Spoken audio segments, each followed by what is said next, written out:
Tech Talk videos, I'm going to host and talk about it, but in this case, I felt it was best to bring in a professional. I got Shane here from S&S Detailing and Ceramic Coating. Now, Shane has actually ceramic coated, I guess, 2 of my personal cars so far, and done a lot of the detailing for cars at the CJ shop. So, Shane, obviously, ceramic is a buzzword. You hear it everywhere. You see it in detail sprays. I mean, it's become like the thing. And obviously, there's different levels of ceramic, but starting at the basic, what is a ceramic coating, and how does it compare to like your normal sealant or your normal wax?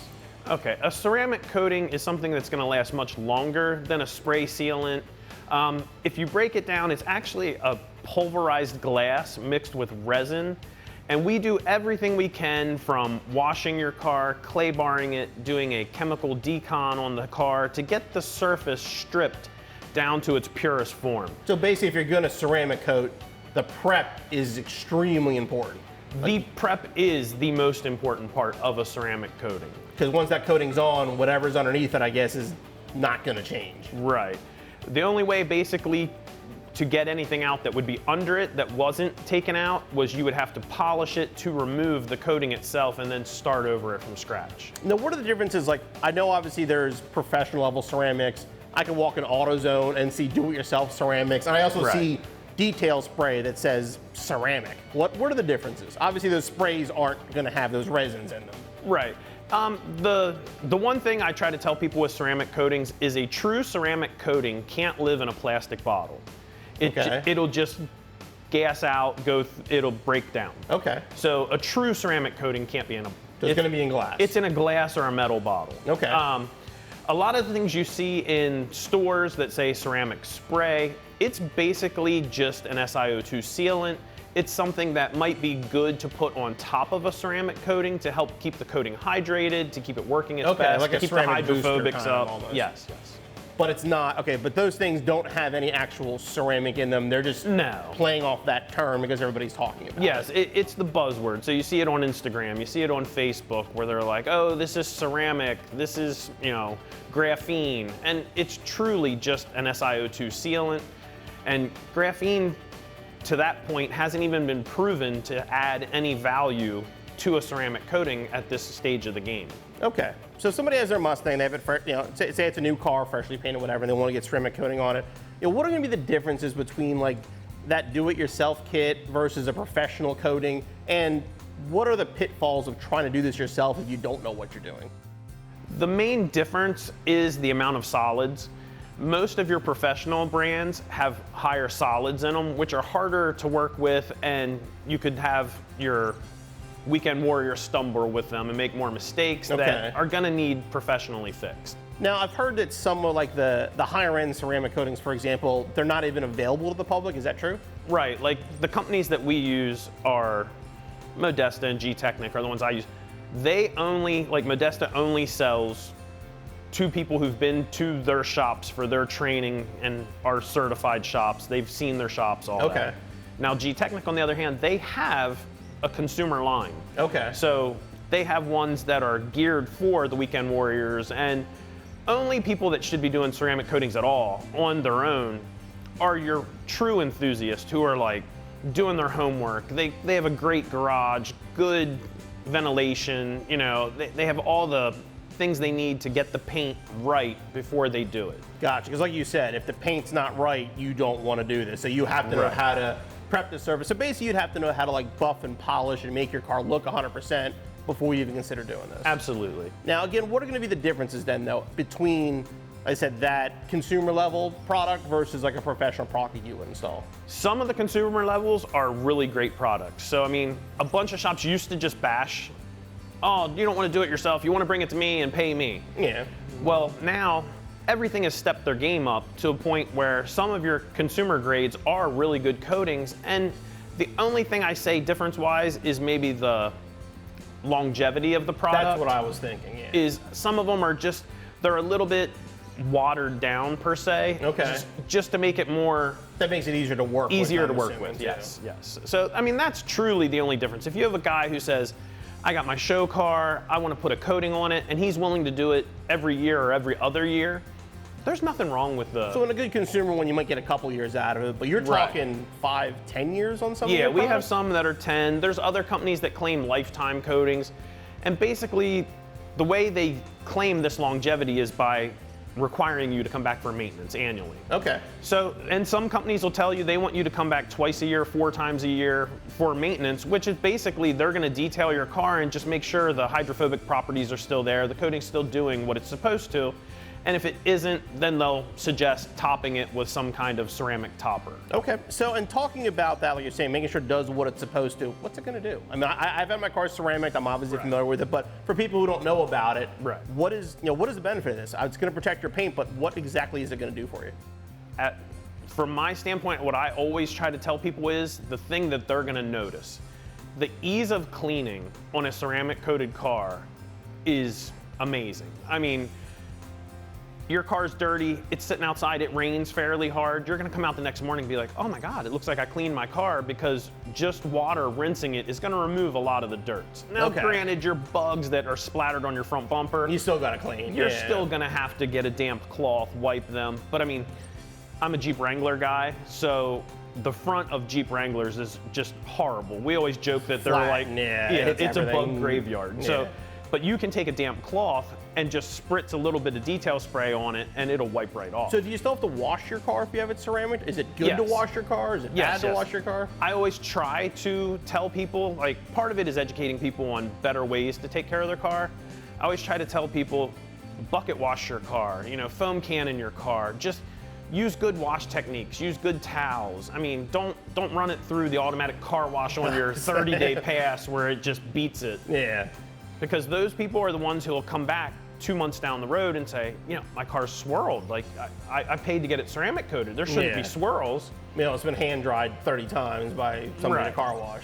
Right. The people who wipe your door jambs and then wipe your door. It's just proper technique is key. Now, how does ceramics, I know a lot, people look at PPF as well.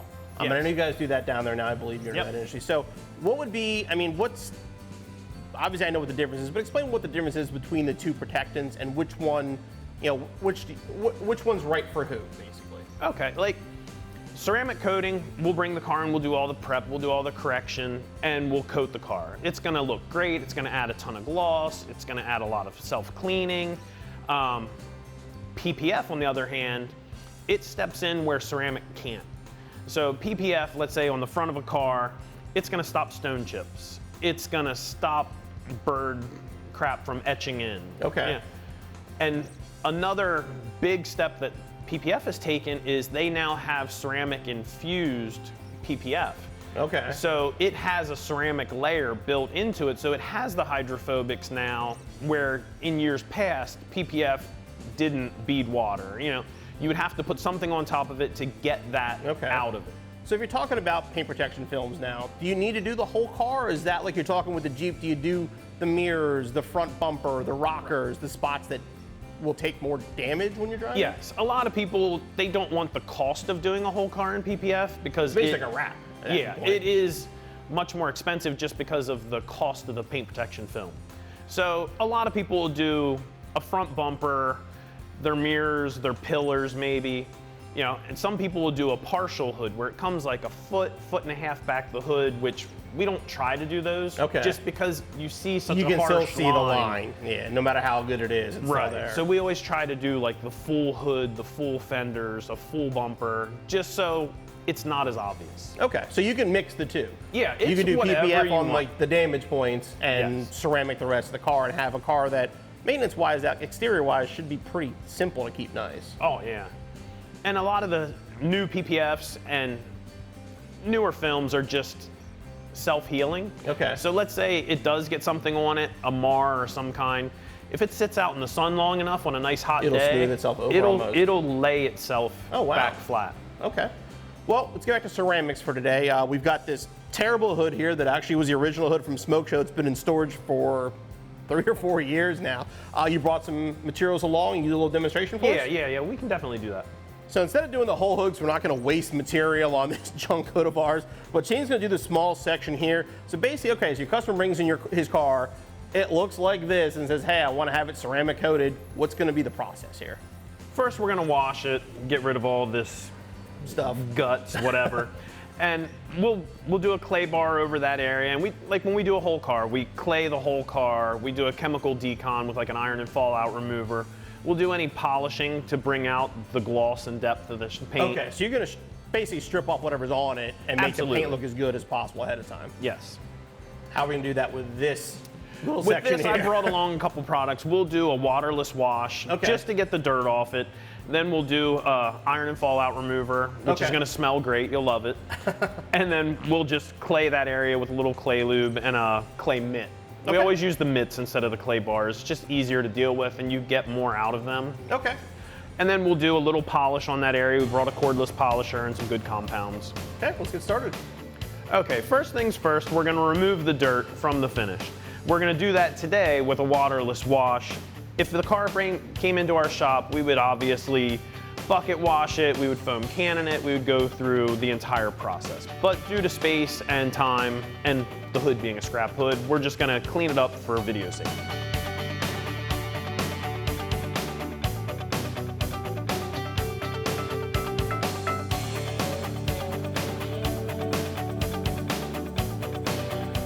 Now we're gonna go ahead, since the surface is cleaned, removed all dirt, we're gonna use our iron decontaminant. Basically, your iron contaminants can come from things of the nature of rail dust. A lot of cars, when they're new, sit near rails or get transported on rail cars, and the dust from that will basically etch itself into the clear of the car. Brake dust also from high performance brake pads and stuff like that will also embed itself into the clear, and this will safely remove it.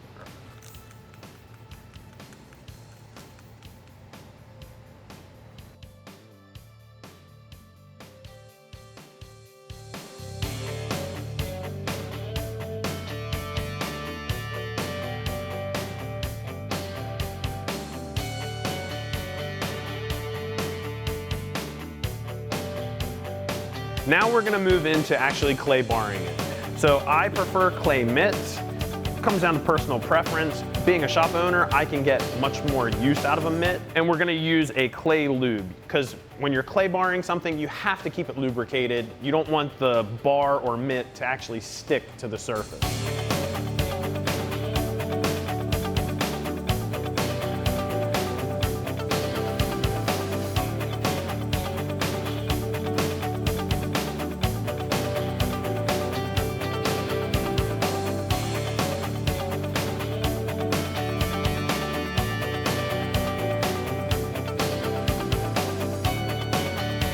Okay, now that we have the paint cleaned and removed of decon, we're gonna actually go on to correcting the finish. So we'll take our cordless polisher, we'll use some fine cut to basically remove any scratches, swirls from the finish.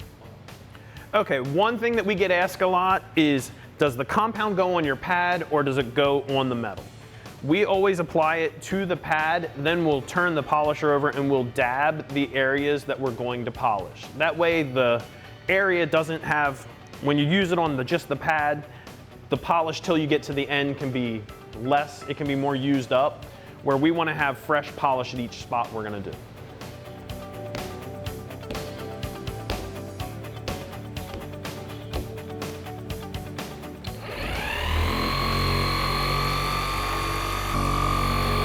Now with this, we don't want to add a lot of pressure because we're basically trying to add gloss.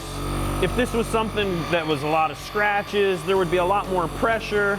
The buffer would be running at a lot lower RPM, just to basically kind of work the finish more. Essentially, to remove scratches, you're building heat in the surface, which allows the clear to change.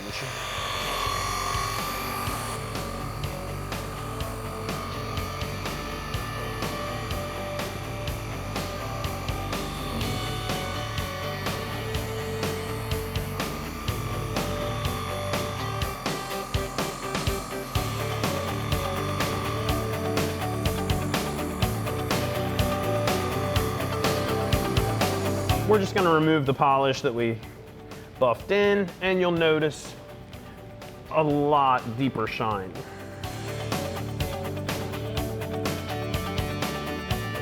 Okay, now that we've actually glossed the area, we're gonna go through and we're gonna use a paint surface prep. So basically any oils that are in compounds, it's going to remove that because you basically want the surface completely stripped, free of every oil. I wear gloves because you don't want the oil from your hand actually getting on the surface, because then you're going to have to remove that as well.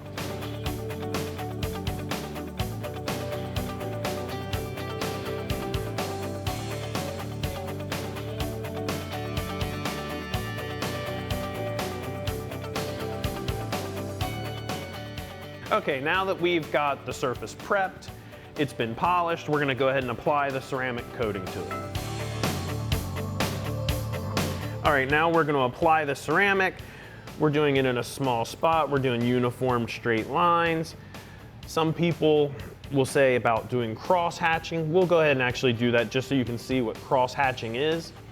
That's basically where you put the ceramic on in straight lines, and now you're gonna go against those lines just to make sure that the ceramic is fully worked into the clear. No spots were missed.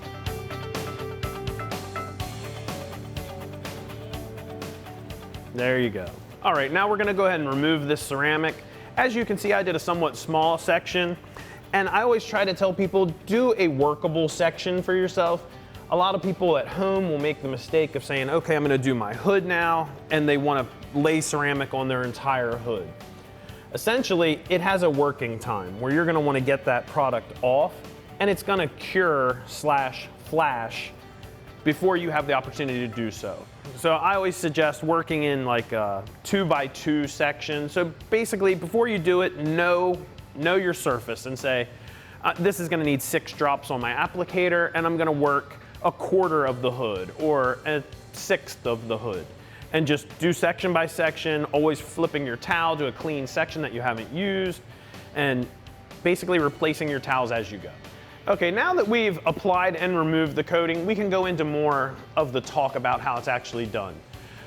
When we apply the ceramic coating, we allow it to sit for 35, 45, sometimes up to a minute, depending on what coating you're using, and different coatings react in different ways. Some coatings will do what's called sweating, where basically you'll see the coating is laying across, it'll pull up into beads on the surface, and that's called sweating. And then you know it's ready to be removed. Some will separate, and it's called flashing, where you'll see almost like a rainbowy, glimmery effect across the finish, where the actual ceramic has settled into the pores and the resin has risen to the top. So it's more of an oily finish. You'll see, like, if oil and water came together and you see how the rainbowy effect comes across it, you actually see that on your surface, and then you know it's safe to remove. Okay, now that everything is done, we tell our customers not to wash your car for at least a week. That way the coating has time to fully cure and just make sure everything's set right. And after it's done, we tell people the best way to wash it is bucket wash and then do a spray sealant. Always make sure you're using a spray sealant, like an SiO2 sealant, something that has no wax in it. Once you ceramic coat something, you don't want to use a carnauba-based spray wax. You can use, some companies are now starting to come out with, it's called a fluorine wax.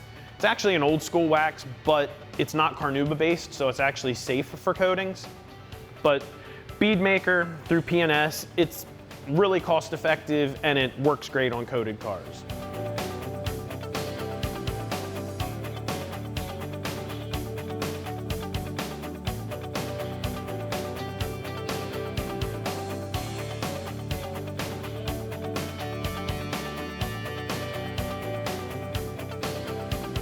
Okay, now we brought our handy dandy solo cup filled with water, and we just want to show you, like, you'll see how easy things roll off of a ceramic coated car. So this side is not coated, obviously still dirt, and we'll show you how it reacts with water.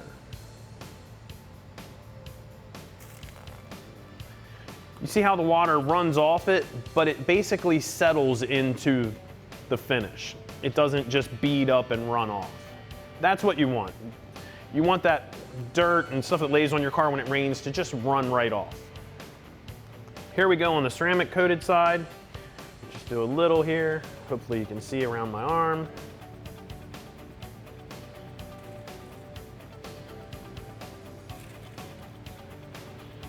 But there you go. You can see how the only thing left behind are beads, and if you're driving your car, that's just gonna blow right off.